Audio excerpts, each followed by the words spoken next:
쿠팡 광고. 정말 욕 나오죠. 저도 처음엔 매일 욕했어요. 이게 뭔 광고냐, 돈만 날려먹고 하면서요. 그런데 이 사실을 알고 난 후부터는 쿠팡 광고를 사랑하게 되었습니다.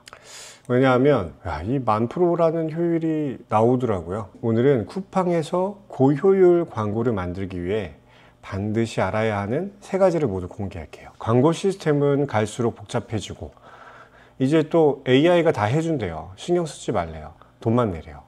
예전에는 어떻게 광고가 돌아가는지 잘 알고 했는데 이제는 점점 모르고 하는 거예요. AI가 해주니까, 간편해졌으니까. 이 원리를 잘 모르니까 응용이 안 되죠. 보통 유튜브나 블로그에서 이렇게 세팅하세요 라고만 알려주는데 그게 어떻게 모든 상품에 다 통하겠어요? 절대 안 되죠. 상품마다, 카테고리마다 경쟁 상황이 다르고 고객의 구매 패턴도 달라요. 그런데 똑같은 세팅으로 어떻게 같은 결과를 기대할 수 있겠어요? 쿠팡의 광고 알고리즘이 어떻게 작동하는지, 입찰 시스템이 어떤 방식인지, 품질 점수가 어떻게 매겨지는지를 정확히 알아야 합니다. 이걸 모르고 광고를 돌리는 건 눈 감고 운전하는 거랑 다를 바 없어요. 그럼 먼저 기본 개념부터 잡아봅시다. 광고 유형을 알아볼게요. AI, 매출 최적화, 그리고 수동 광고 있죠. 키워드 광고. 가장 큰 차이점은 내가 어디까지 통제할 수 있는가를 기준으로 나눠보면 이해가 빠르실 거예요. 상품 선택, 내가 어떤 상품을 광고할지를 선택할 수 있느냐, 그리고 키워드를 선택할 수 있느냐, 이렇게만 나눠보면 편해져요. AI 광고는 키워드 선택할 수 없다. 매출 최적화 광고는 상품을 선택할 수 있고 키워드는 선택할 수 없다. 수동 키워드 광고는 상품을 선택할 수 있고 키워드도 선택할 수 있다. 이렇게 나눠져요. 이렇게만 이해하셔도 돼요. 내가 어디까지 통제할 수 있는가.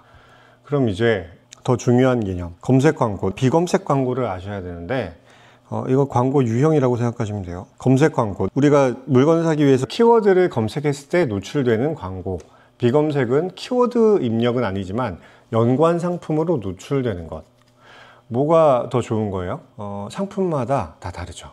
일단 기본적으로 이야기할 수 있는 건 검색 광고가 전환율이 높다. 왜일까요? 검색이란 거를 생각해 볼게요. 소비자의 입장에서 물건을 구매하는 단계를 생각해 보면 일단 필요를 느껴야겠죠? 그럼 어떻게 해요? 검색하죠. 그리고 나서 행동, 구매합니다. 검색이라는 거는 굉장히 적극적인 행위예요. 구매 욕구 크죠? 필요를 느껴서 사야겠다라고 생각만 하고 있는 거랑 쿠팡에 검색하는 거랑 어떤 게 더 구매할 확률이 크겠어요? 쿠팡에 검색할 때는 이미 사기로 마음을 정했고 어떤 걸 살지 고민하는 경우가 많아요. 검색이 바로 구매로 이어지죠. 그래서 검색 광고는 이 키워드만 잘 잡으면 전환율이 높겠죠. 그런데 이 상품이 키워드랑 딱 맞아 떨어지지 않는 경우가 있어요. 이 상품을 한번 볼게요. 이거 뭐라고 부를까요? 애매하죠. 스펀지, 창문 닦기? 이런 거 보통 스퀴지라고 부르더라고요. 스퀴지. 접이식 스퀴지. 그러니까 뭔가 이런 거 우리 좀 생소하죠. 있는지도 잘 모르죠.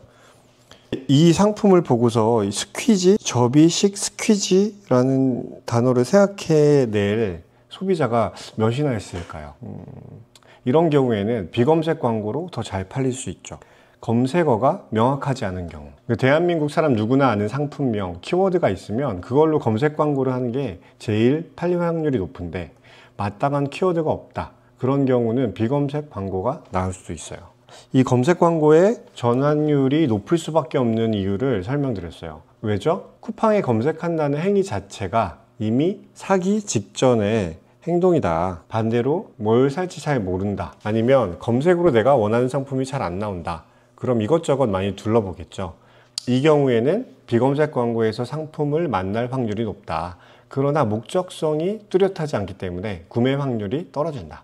최근에는 알고리즘이 강력해서 쿠팡에 데이터가 쌓일 대로 쌓이고 있는 현 상황에서는 비검색, 알고리즘 노출에 의한 판매가 점점 증가하는 추세다. 그런데 중요한 건 이 비검색 광고, 우리가 쿠팡의 알고리즘을 이 판매 데이터를 컨트롤할 수는 없잖아요. 그럼 우리는 통제할 수 있는 검색 광고를 잘 다뤄야겠죠. AI, 매출 최적화, 수동 광고. 근데 AI와 이 매출 최적화 광고는 키워드를 선택 못 하잖아요. 맞아요. 이건 제외 키워드를 설정함으로써 그 키워드를 통제할 수 있어요. 상품에 대한 키워드를 잘 모를 경우에는 쿠팡에게 키워드 선택을 맡기고 광고 데이터를 보면서 제외 키워드를 설정하는 게 쉬울 수 있겠죠. 키워드 말고 또 어떤 걸 통제할 수 있죠? 키워드 단가, CPC. 근데 키워드 단가를 설정하는 게 AI랑 매출 최적화에는 없던데 하실 거예요. 이거를 AI와 매출 최적화 광고에서 통제하는 방식을 이해하셔야지 광고 효율이 폭발합니다. 키워드 단가를 컨트롤하는 방법을 알려드릴게요. 우리가 정할 수 있는 숫자는 크게 2개. 하루에 광고 얼마 쓸지, 일 예산, 광고 효율을 몇 프로로 목표할지, 목표값. 예를 들어서 광고 일 예산을 3만 원으로 설정한다고 해볼게요. 목표 효율은 350%. 가방을 판다고 생각해 볼게요. CPC 단가는 1,000원 정도로 한다고 해보죠.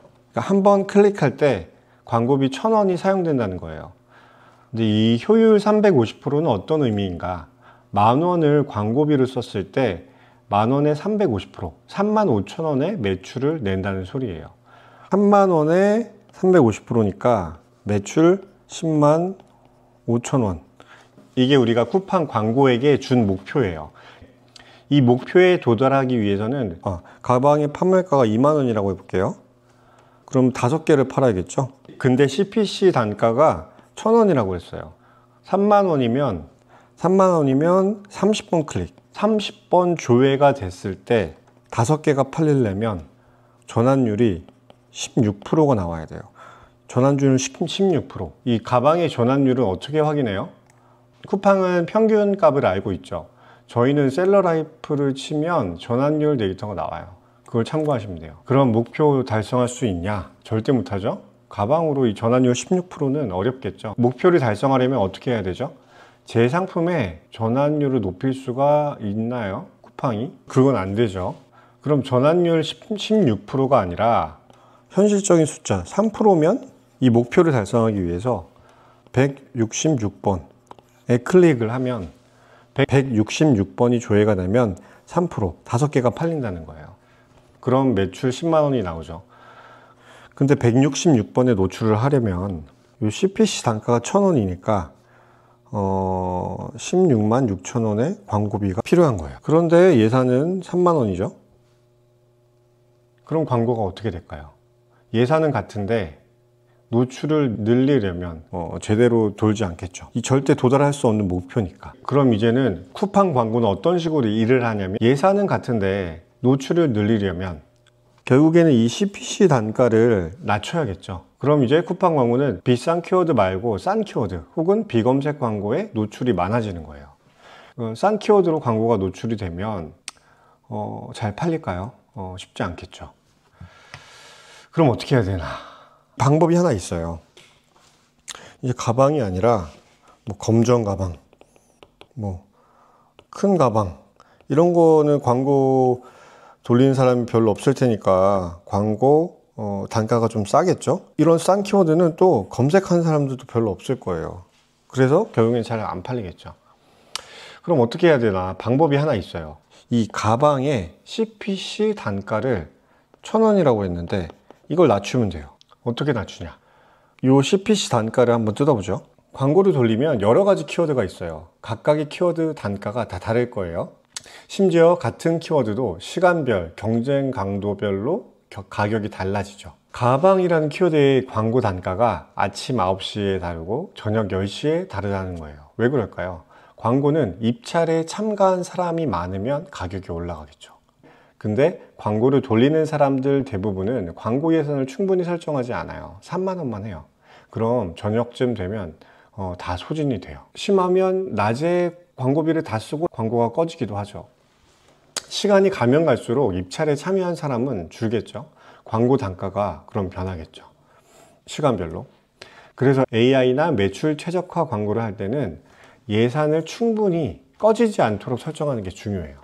그래야 가방이란 키워드로 한 번 클릭에 뭐 1,000원짜리, 1,500원짜리 클릭도 발생하지만 100원, 300원짜리 클릭도 발생하는 거예요. 게다가 상품 지수가 올라가면 광고비가 1,000원에서 시작했던 게 500원, 600원 선으로 낮아져요. 그럼 이렇게 생각해 볼 수도 있죠. 광고 단가는 입찰에 참여한 사람들에 의해서 결정이 된다. 사람들이 없다면 광고비가 얼마가 될까요? 수동 키워드 광고의 최저가가 100원이에요. 그럼 100원으로 여러 키워드를 깔아두면 다른 사람들이 광고가 끝나면 제게 클릭이 되겠죠. 수동 키워드의 광고 최저가가 뭐 많이 클릭은 되지 않겠지만 싸게는 클릭된다. 그럼 어떤 키워드를 선정해야 하나? 이 키워드를 전략적으로 잘 잡아야 돼요. 비싸면 잘 팔릴까요?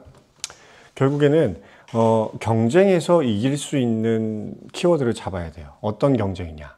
쿠팡에서 판매를 하다 보면 내 상품과 똑같은 상품 한 10개는 있죠. 똑같은 게 아니라 비슷한 상품은 또 얼마나 많아요? 200개? 300개? 그럼 내 상품이 팔리려면 이 300대 1의 경쟁을 뚫어야 돼요? 아니에요. 결국에는 노출된 상품, 비슷한 상품이 아니라 노출된 상품에서 경쟁에 이기면 되는 거예요. 어떻게 이겨요? 일단 봐야죠. 가방을 치면 어떤 상품들이 노출되나, 백팩을 치면 어떤 상품이 노출되나, 남자 가방을 치면 어떤 상품이 노출되나, 다 조금씩 다를 거예요. 그 중에 내 상품이 선택될 만한 이유가 있는지를 따져봐야 돼요. 제일 중요한 게 뭘까요? 가격입니다. 비슷하면 싼 거 사겠죠? 근데 내 상품이 원가가 비싸서 그 최저가를 잡지 못하면 어떡해요? 그럼 뭐 기능이 특별하다든지 더 이쁘던지 세트 구성이 다르던지 뭔가 차별화가 돼야 팔리겠죠. 어떻게 키워드를 고르느냐, 검색해 봤을 때 노출되는 상품들을 보고 내 상품이 경쟁에서 이길 만한 키워드를 골라야 돼요. 비싼 키워드라고 다 좋은 키워드가 아니에요. 같이 노출되는 경쟁 상품 중에서 내가 팔릴 만한 키워드를 먼저 노려야 된다. 마지막 세 번째, 가장 중요한 게 데이터를 제대로 보는 거예요. 데이터를 보지 못하면 절대 고효율을 달성할 수가 없어요. 우리 상품이 좋으니까 그냥 알아서 잘 나올 거야, 이렇게 생각하시는 분들도 있죠. 물론 금수저 같은 상품들이 있어요. 남들이 안 파는 독점적인 상품, 뭐 엄청나게 차별화된 상품, 이런 건 대충 돌려도 광고 효율이 잘 나오겠죠. 하지만 저희는 그런 상품이 없잖아요. 그럼 어떻게 해야 하나? 이게 흙수저를 금수저로 만들어야 되는 거예요. 이게 한 번에 될까요? 이게 절대 안 되죠. 다듬고 닦고 연마하고 그렇게 조금씩 성장시키는 거예요. 어떻게 하느냐? 데이터를 보고 문제를 파악하고 개선하는 거예요. 우리의 목표는 광고 효율, 매출 많이 내는 거죠. 광고 효율을 높여야 돼요. 높이면 뭐 매출이 잘 나오는 거예요. 광고 효율은 광고비분의 매출, 이거를 나눠보면 매출이란 거는 판매량 곱하기 판매가, 판매량을 나눠보면 조회수 곱하기 전환율이죠. 그럼 조회수는 노출량 곱하기 클릭률 곱하기 전환율은 판매량. 그럼 데이터를 보고 클릭률을 높이고 노출량을 높이면 매출이, 판매량이 오르겠죠. 광고율이 올라가고 매출이 잘 나오겠죠. 우리가 데이터를 보고 할 거는 이 클릭률을 높여가고 전환율을 높여가는 거예요. 노출량도 높여가고. 클릭률을 어떻게 높이겠어요? 노출이 돼야 클릭이 되는데, 노출됐을 때 보이는 정보 뭐가 있을까요? 썸네일, 가격, 리뷰 수 등등이 있겠죠. 클릭률이 안 나오면 썸네일을 바꿔보고 가격 경쟁력을 생각해보고, 리뷰가 안 좋으면 상품을 개선해 보든지, 그런 노력을 통해서 이 클릭률을 높이는 거예요. 클릭률을 높이면 판매량이 늘어나겠죠. 근데 데이터를 보니까 클릭은 되는데, 충분히 조회는 되는데 전환율이 안 나와요. 그럼 그런 경우에는 전환율에 영향을 미치는 게 뭐가 있을까요? 클릭한 다음에 노출되는 거 뭐죠? 상세 페이지죠. 또 뭐 있어요? 포토 리뷰의 사진, Q&A, 또 뭐 있어요? 리뷰 내용, 이런 것들에 영향을 미치겠죠. 이런 것들을 개선해 나가야죠. 상품을 고치든 사진을 이쁘게 찍든 설득을 잘하든. 이런 것들을 계속 다듬어 줘야지만 광고 효율이 높아지겠죠. 한 번에 되는 경우는 잘 없는 것 같아요. 오늘 제가 광고에 대해서 이야기를 해봤는데 이 과정을 나만의 시스템으로 만들어 놔야 돼요. 그리고 감정을 빼고 반복해서 수행을 하다 보면 실패도 경험하겠지만 많은 성공을 경험하게 될 거예요. 이걸 경험한 사람들은 자신감이 생겨요. 그럼 더 많은 실행을 할 수 있게 되고 더 높은 확률로 정답을 찾게 돼요. 매출이 급성장하는 거죠. 이런 과정을 거치면서 얻은 지식과 경험이 또 소싱을 하는데 큰 도움이 돼요. 이 상품은 광고 단가가 쌌던데, 저 키워드는 광고 경쟁이 별로 없던데, 뭐 이런 썸네일은 엄청 클릭을 많이 올릴 수 있을 텐데, 이 기능을 강조하는 상품은 없던데, 뭐 이런 여러 가지 데이터들이 쌓이고, 이렇게 고른 상품은 이제 처음부터 효율이 좀 잘 나오겠죠. 이런 선순환 시스템을 만드세요. 근데 혼자서 하기 힘들죠. 그래서 동료들이 있어야 돼요. 이런 경험들을 공유하고 서로 피드백 해줄 수 있는 동료들.